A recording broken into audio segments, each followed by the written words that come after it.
আমি স্বপ্নরাজের জীবনে পড়া সবচেয়ে সেরা বই হলো বিশ্বের শ্রেষ্ঠ 100 মনীষীর জীবনী, মাইকেল এইচ হার্টের লেখা। এই বইটি আমার জীবনে প্রথম পড়া বই। আপনারা দেখতে পাচ্ছেন এই একমাত্র বই, যে বইটি পড়ার মাধ্যমে আমি পাঠ্য বইয়ের বাহিরের জগতের সাথে পরিচিত হয়েছি। তো বইটির বিষয়ে আপনাদের সাথে একটু কথা বলবো। তার আগে আপনাদেরকে আমি দেখাচ্ছি যে বইটির আপনারা ইংরেজি যে সংস্করণ নামটা দেখতে পাচ্ছেন, অরিজিনাল নাম হলো the 100 ranking of the most influential person in history.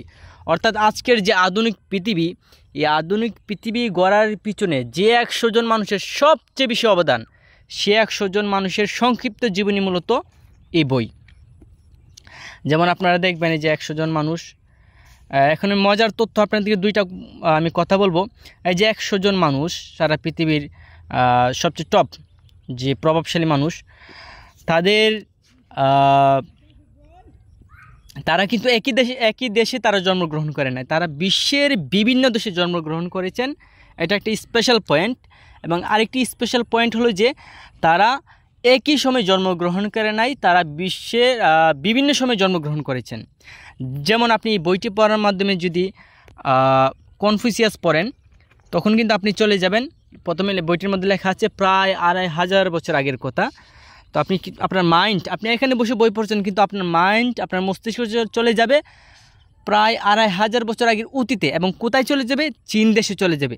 ঠিক একইভাবে আপনি এখানে জর্জ বার্নার্ড শো, শেক্সপিয়ার যদি পড়েন, আপনি চলে যাবেন ইংল্যান্ড। সক্রেটিস, প্লেটো যদি পড়েন, আপনি চলে যাবেন গ্রিস। হিটলার যদি পড়েন, আপনি চলে যাবেন জার্মান। এ হলো আর কি বিষয়। তো এই বইটি পড়ার মাধ্যমে আপনি, এটা অসাধারণ একটা বই, এই বইটি পড়ার মাধ্যমে আপনি বিশ্বের বিভিন্ন দেশ আপনি ভ্রমণ করবেন। বিশ্বের বিভিন্ন দেশের বিভিন্ন সময়ে আপনার মাইন্ড, আপনার মস্তিষ্ক ভ্রমণ করবে। কারণ এই 100 জন মানুষ তারা বিভিন্ন সময় জন্মগ্রহণ করেছেন, তারা বিশ্বের বিভিন্ন দেশে জন্মগ্রহণ করেছেন। এই দুইটা হলো স্পেশাল পয়েন্ট।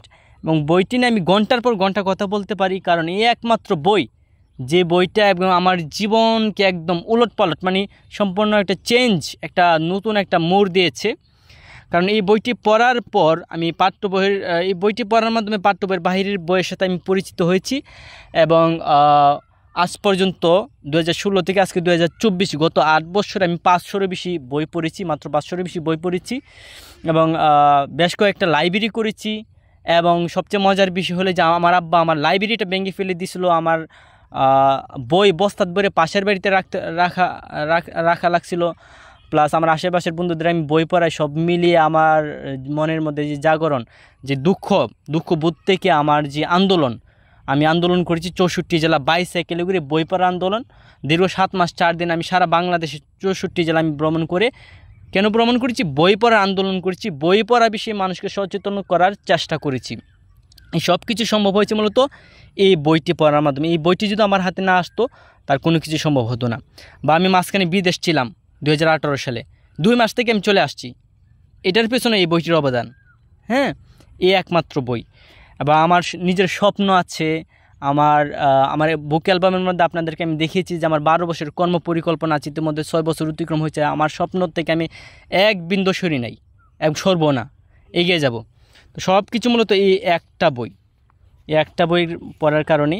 যাই হোক, এ হলো সংক্ষিপ্ত বইটি। আপনাদের ছোট বড় সকলকে বইটি পড়তে হবে আমি মনে করি। প্রত্যেকের, যারা আপনার বয়স করেছেন 60-70 বছর বয়স, 50-60, তারা এই বইটি পড়ে মানে বিশাল অনেক আনন্দ পাবেন। কারণ এখানে রয়েছে বিশ্বের সারা পৃথিবীর আজকের যে আধুনিক পৃথিবী গড়ার পিছনে যাদের অবদান সবচেয়ে বেশি, সে 100 জন মানুষের সংক্ষিপ্ত জীবনী। এবং আমাদের যে ছোট কিশোর ছেলে মেয়ে আমাদের যারা আছে, প্রত্যেকের হাতে হাতে বইটি থাকা চাই। এবং এই বইটির প্রথমে সকলের আগে রয়েছে হযরত মুহাম্মদ সাল্লাল্লাহু আলাইহি ওয়াসাল্লাম, 100 জনের মধ্যে প্রথম স্থান অধিকার করেছেন। যাই হোক, এ হলো সংক্ষিপ্ত। বইটি নিয়ে মানে আমার অনেক রিসার্চ আছে, বইটি নিয়ে আরও অনেক কথা বলার আছে।